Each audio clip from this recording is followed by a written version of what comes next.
9월 생산자 물가지수가 전년 대비 8.5% 올랐습니다. 8월보다는 0.4% 오르면서 또 예상을 넘어섰습니다. 에릭 애덤스 뉴욕시장이 뉴욕시 내 공공장소에서 총기를 휴대하지 못하도록 하는 조례안에 서명했습니다. 내년부터 오바마케어 수혜 대상이 확대됩니다. 더 많은 가정이 건강보험료에 정부 보조 혜택을 누릴 수 있게 될 것으로 기대됩니다. 백악관이 코로나19 테스트기에 비축 물량이 충분하지 않은 상태라면서 의회에 자금 지원을 촉구했습니다. 단기 계약직이나 임시직 노동자가 경제적으로 기업에 의존적일 경우 기업이 이들을 피고용인으로 대우하도록 하는 규정이 추진되고 있습니다. 이상은 이 시각 주요 뉴스입니다. 시청자 여러분 안녕하십니까? KBN 뉴스입니다. 인플레이션을 잡기 위한 연준의 고강도 통화 긴축에도 불구하고 물가가 진정되기까지는 여전히 갈 길이 멀어 보입니다. 9월 생산자 물가지수는 지난해 같은 달보다 8.5%가 올랐습니다. 8월보다는 0.4% 오르면서 또 예상을 넘어섰습니다. 오늘 노동부는 9월 생산자 물가지수가 지난해 같은 달보다 8.5% 올랐다고 밝혔습니다. 지난 8월에 8.7%보다는 다소 둔화한 상승률이지만 로이터 통신이 집계한 전문가 전망치 8.4%보다는 높았습니다. 8월과 비교하면 0.4% 오른 것으로 월스트리트저널이 집계한 시장 전망치 0.2%를 상회한 겁니다. 전월 대비 생산자 물가지수 상승률은 7월 마이너스 0.4%, 8월 마이너스 0.2%로 두 달 연속 하락한 후 3개월 만에 다시 상승세로 돌아섰습니다. 에너지, 식품 등을 제외한 근원 생산자 물가지수는 전월보다 0.4%, 지난해 같은 달보다 5.6% 각각 상승했습니다. 근원 생산자 물가지수 역시 전월 대비 상승률이 7월에 0.1%와 8월에 0.2%보다 0.2%포인트 올랐고 시장 전망치 0.3%도 웃돌았습니다.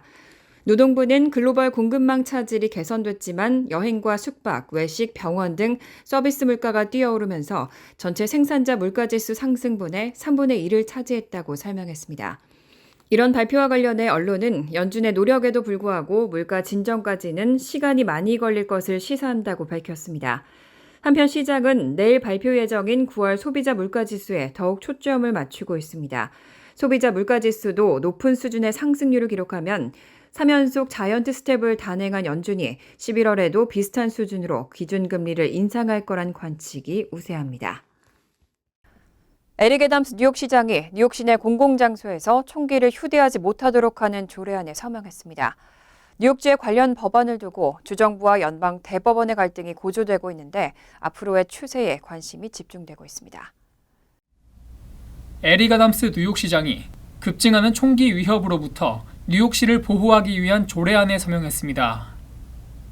어제 뉴욕 맨해튼 타임스 스퀘어에서 기자회견을 가진 애덤스 시장은 뉴욕시 내 불법 총기 밀매를 추적하는 데이터를 구축할 것을 요구하는 조례안과 합법적으로 총기를 소지한 사람도 공공장소에서는 총기를 휴대하지 못하도록 강제하는 조례안을 발표하고 이에 서명했습니다. 애덤스 시장은 정부기관, 종교시설, 학교, 의료시설 등 대부분의 공공장소와 유동인구가 많은 맨해튼 타임스 스퀘어 일대 지역을 민감지역으로 설정하고 무고한 사람들이 피해를 입지 않도록 강경한 대응을 이어가겠다고 말했습니다. We are projected to receive 56 million tourists in this city.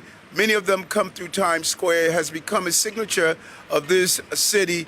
We're not going to live in fear, and we're going to make sure we create an environment where those who visit the city, such as Times Square, won't have to be paralyzed with the fear of knowing that someone is carrying a gun in this area. 이번 조례안은 지난 6일 연방법원이 수정헌법 2조를 근거로 뉴욕주 총기 규제 움직임을 제한하는 임시 제한명령 판결을 내린 것에 대응하기 위한 조치로 연방항소법원의 판결이 나올 때까지 연방법원의 임시 제한명령은 일시 중지됩니다. 최근 뉴욕시 내 각종 범죄가 급증하면서 시민들의 불안이 커지는 가운데 뉴욕주의 총기 규제 법안을 놓고 뉴욕주 정부와 연방 대법원의 갈등이 고조되면서 이어질 향방에 관심이 모아집니다. KBN 뉴스 지한샘입니다. 지난 2주 동안 뉴욕시 대중교통 내에서는 살인과 흉기 피습 등 11건의 폭력 사건이 발생했습니다.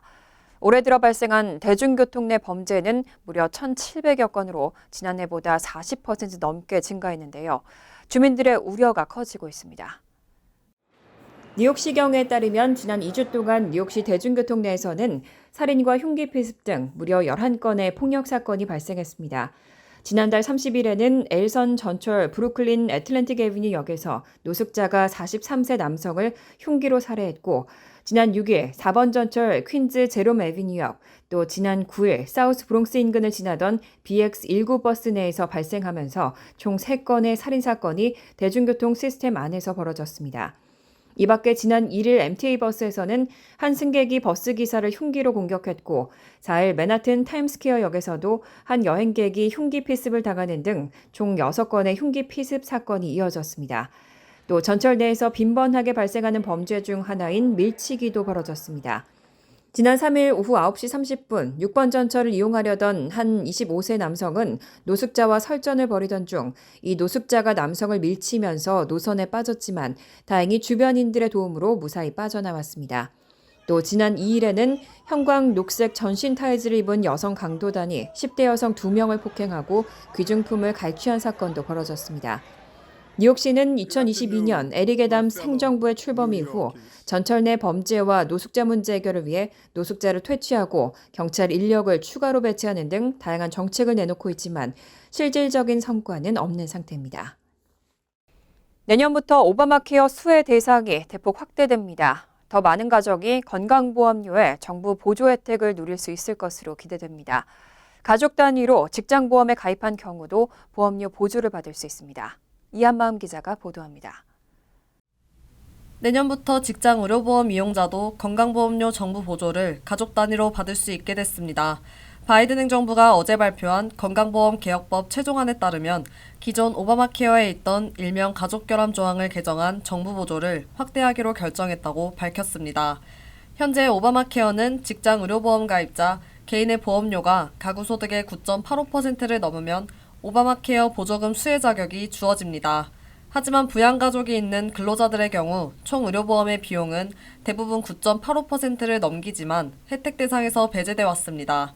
오늘 발표된 최종안은 가족 단위로 직장보험에 가입했을 경우에도 보험료 보조를 받을 수 있도록 규정하고 있습니다. 카이저 패밀리 재단에 따르면 지난해 1인 근로자의 평균 연간 보험료는 7,700달러를 넘었습니다.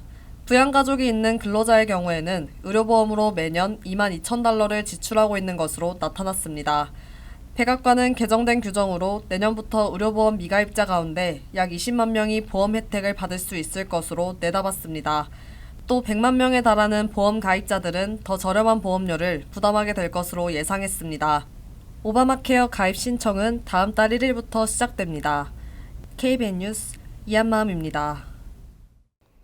백악관이 겨울철을 앞두고 코로나19 사망자 수가 증가하는 건 아닌지 우려하고 있습니다. 특히 코로나19 테스트기에 비축 물량이 충분하지 않은 상태라면서 의회에 자금 지원을 촉구했습니다. 어제 CNN 보도에 따르면 코로나19 대응 조정관 아시시자 박사는 백악관 브리핑에서 자금 부족으로 코로나19에 적절하게 대응하지 못하고 있다며 코로나19 테스트기 비축 물량이 충분하지 않다고 지적했습니다. 자 박사는 검사와 개인보호 장비를 위해 그동안 자금을 할당받았는데 의사와 간호사를 위한 보호 장비는 충분히 있지만 보유한 백신 테스트는 적절량에 미치지 못한다고 덧붙였습니다. 또 이런 자금 부족이 코로나19 백신 캠페인 진행을 제한할 수 있다고 지적했습니다. 자 박사는 또 의회가 이런 상황에 많은 책임을 지고 있다며 적절한 자금 지원 없이는 전염성이 높고 치명적인 코로나19에 국가적인 대응을 실행할 수 없다고 말했습니다. 최근 날씨가 급격히 추워지고 계절상 면역력이 떨어질 수 있는 데다가 코로나19 백신 접종이 더뎌질 수 있어 우려가 커지고 있습니다.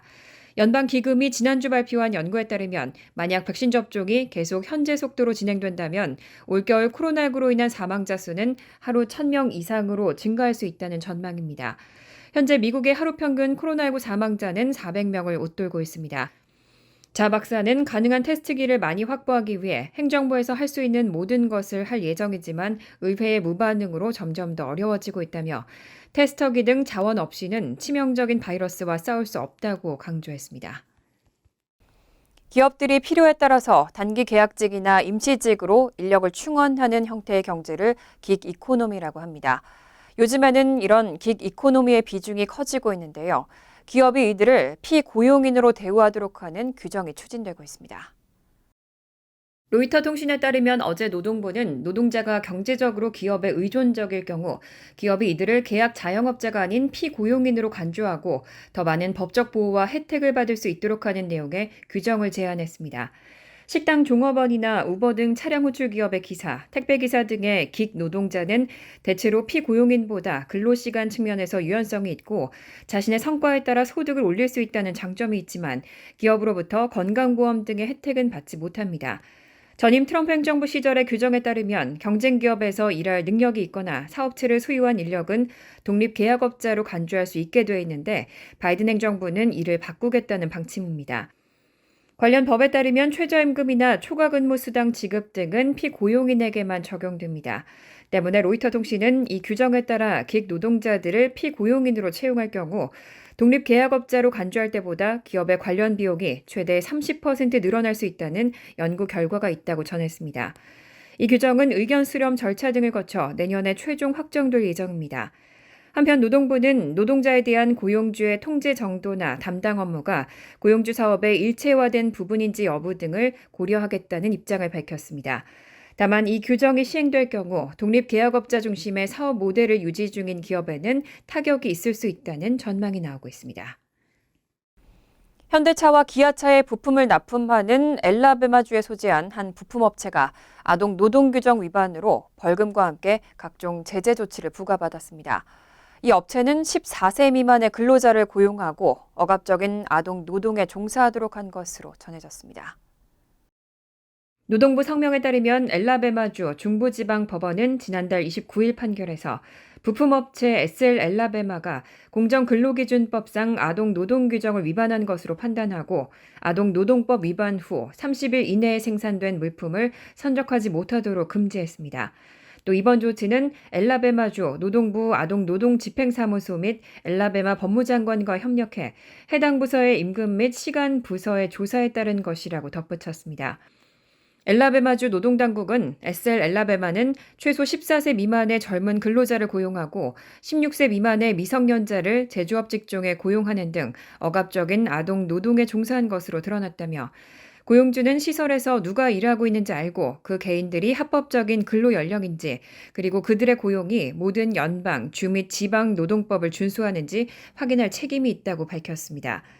SL 엘라베마는 3년 동안 모든 경영진과 하청업체에 분기별 아동 노동 교육을 제공하기 위해 제3자 회사를 고용해야 하고 아동 노동 위반에 책임이 있는 것으로 확인된 모든 경영자나 하청업체에 대해서는 해고 또는 직무정지를 포함한 제재를 부과해야 합니다. 법원은 또 SL 엘라베마에 대해 약 3만 달러의 벌금을 부과했습니다. 2003년에 설립된 SL 엘라베마는 한국 자동차 부품회사 SL의 자회사로 알렉산더 시티 지역에서 약 650명의 직원을 고용하고 있고 현대 기아차의 전조 등 사이드미러 등을 생산 납품하고 있습니다. 최근 경기 침체 우려에도 불구하고 달러화의 초강세로 미국인들의 구매력은 커지고 있습니다. 세계 최대의 고가 패션 브랜드 그룹 중 하나죠. 루이비통 모예 헤네시가 예상치를 뛰어넘는 3분기 실적을 발표했습니다. 월스트리트저널과 로이터 통신에 따르면 루이비통, 디올, 불가리, 티파니 등을 보유한 LVMH는 3분기 매출이 지난해 같은 기간보다 19% 늘어나 197억 6천만 유로로 집계됐다고 밝혔습니다. 매출 성장률은 시장 전망치인 13% 증가를 넘어섰습니다. 특히 전체 매출의 절반 가까이를 차지하는 패션과 피혁 제품 매출이 22% 성장했고 시장 전망치인 16% 증가를 웃돌았습니다. 지역별로는 미국 내에서는 매출 증가율이 11%로 전 분기들보다 둔화했지만 유럽 내 매출이 36% 급증했습니다. 월스트리트저널은 미국인 관광객들의 유럽 내 소비 증가와 중국의 코로나19 관련 혼란 진정을 이런 실적의 배경으로 꼽았습니다. 연초만 해도 1.1달러 위에 있던 1유로화 가치는 이후 빠르게 하락해서 3분기에는 20년 만에 1달러 아래로 떨어졌습니다.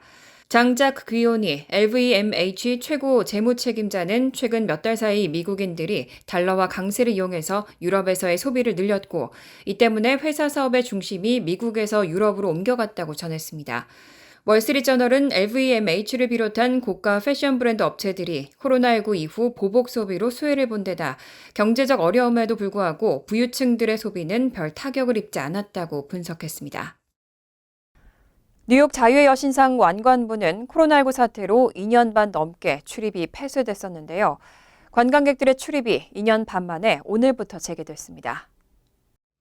뉴욕시 기념물을 관리하는 국립공원관리국은 코로나19가 한창 기승을 부리던 2020년 3월 자유의 여신상 출입을 통제한 뒤 단계적으로 출입 범위를 넓혀왔습니다. 하지만 그동안 왕관부는 계속해서 접근이 불허됐습니다. 국립공원관리국은 왕관부 출입의 재개를 여러 차례 검토했지만 뉴욕시와 뉴욕주, 연방정부의 방역 조치와 인력난 등으로 계속 미뤄져 왔습니다. 윌리스 대변인은 시민들이 여신상의 왕관부 출입을 허용해달라고 요구해온 지 한참이 됐다며 왕관부 재개장이 기쁜 소식이 될 것이라고 밝혔습니다. 또 조속히 직원을 채용해 여신상의 왕관부 관광이 원활하게 이루어지도록 할 것이라고 덧붙였습니다. 뉴욕 리버티 섬에 자리한 자유의 여신상은 프랑스 정부가 미국 독립의 100주년을 기념하는 선물로 제작해 1886년 전달한 것으로 그해 10월 28일 제막식이 열렸습니다. 자유의 여신상을 관광하기 위해서는 국립공원관리공단이 허가한 페리를 타야 합니다. 간추린 소식입니다. 뉴욕 타임스퀘어 대형 광고판에 한국의 아이콘 김치 영상이 상영됩니다. 30초 분량의 한국의 김치, 이제 모두의 김치라는 주제의 영상은 타임스퀘어 아메리칸 이글 빌딩의 대형 전광판에서 어제부터 4주 동안 총 6,720회가 상영될 예정입니다. 김치 영상은 한국의 김치를 맛보는 세계인들의 자연스럽고 놀라운 감정 변화를 흑백의 슬로우 모션 영상으로 표현했고, 영상 속에서 김치만이 붉은 색감을 드러낸 것이 특징입니다. 영상은 성신여대 서경덕 교수가 기획하고 대상의 글로벌 브랜드 종가가 후원해 제작됐습니다. 링컨 레슬러 뉴욕시 의원은 최근 불법 주차 차량 신고 주민에게 불법 주차 위반 벌금의 25%를 포상금으로 수여하는 내용을 골자로 한 조례안을 발의했습니다. 뉴욕시의 불법 주차 벌금이 건당 $175인 점을 감안하면 포상금 액수는 $44로 추정됩니다.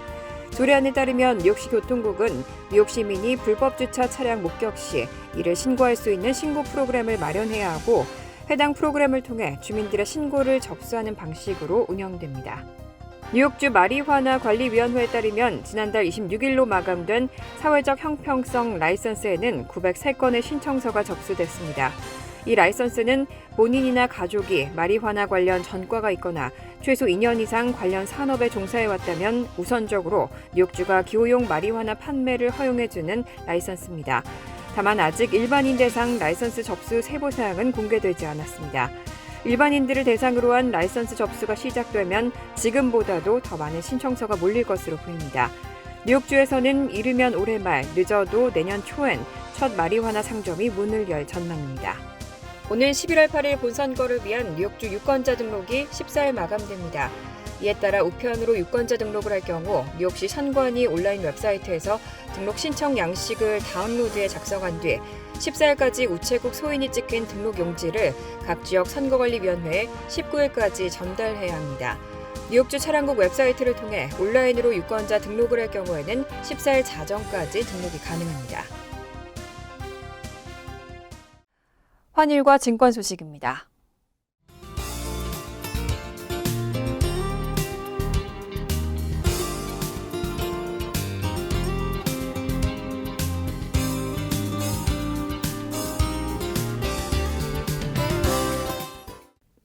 이어서 날씨입니다. 목요일은 흐린 가운데 때때로 소나기가 오겠습니다. 낮 최고 기온은 68도, 섭씨 20도, 밤 최저 기온은 57도, 섭씨 14도로 예상됩니다. 금요일은 화창하겠습니다. 토요일도 화창한 날씨가 이어지겠습니다. 이상으로 KBN 뉴스를 마칩니다. KBN과 함께 즐거운 저녁 되시기 바랍니다.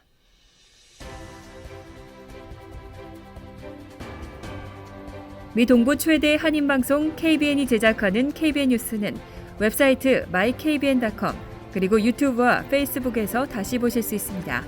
좋아요, 구독, 알림 설정은 뉴스 제작에 큰 도움이 됩니다.